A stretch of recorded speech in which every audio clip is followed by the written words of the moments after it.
حضرت علی رضی اللہ عنہ نے فرمایا، انسان کی تمام پریشانیاں دو باتوں کی وجہ سے ہیں۔ ایک تقدیر سے زیادہ چاہتا ہے، دو وقت سے پہلے چاہتا ہے۔ غلط فہمی دو رشتوں کے درمیان ایسا فاصلہ پیدا کرتی ہے جسے طے کرتے بعض اوقات صدیاں گزر جاتی ہیں۔ اگر تمہارے گھر کوئی مہمان آئے اور بھوکا جائے تو گویا وہ کسی قبرستان میں آیا تھا۔ حضرت علی رضی اللہ عنہ نے فرمایا، وقت اور دولت تو ایسی چیز ہے جو انسان کے اختیار میں نہیں۔ وقت انسان کو مجبور اور دولت مغرور بنا دیتی ہے۔ شہد کے سوا ہر میٹھی چیز میں زہر ہے اور زہر کے سوا ہر کڑوی چیز میں شفا ہے۔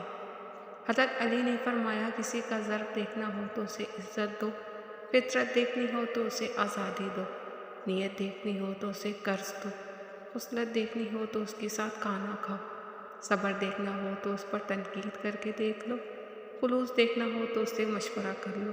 غرور کس چیز پر دنیا کے سارے رستے قبرستان کی طرف جاتے ہیں، چاہے وہ امیر کے محل سے نکلتے ہوں یا غریب کی جھونپڑی سے۔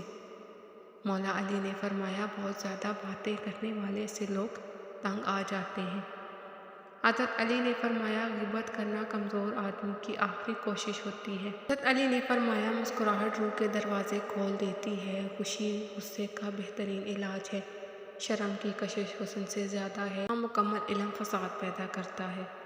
ایسے لوگوں سے بچیں جو لوگوں کے سامنے مذاق مذاق میں آپ کی عزت اچھالتے ہیں اور اکیلے میں آپ کے ساتھ مخلص ہونے کا دعویٰ کرتے ہیں۔ حضرت علی نے فرمایا، انسان کے جسم کا سب سے خوبصورت حصہ دل ہے، اگر یہی صاف نہ ہو تو چمکتا چہرہ کسی کام کا نہیں۔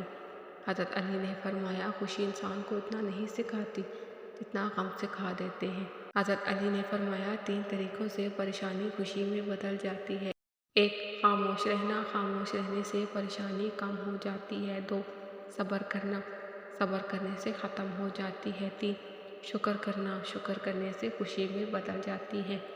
حضرت علی نے فرمایا، تین چیزیں ایمان کو تباہ کر دیتی ہیں۔ ایک، امیروں کی محفل۔ دو، عورتوں کی صحبت۔ تین، جاہلوں سے بحث۔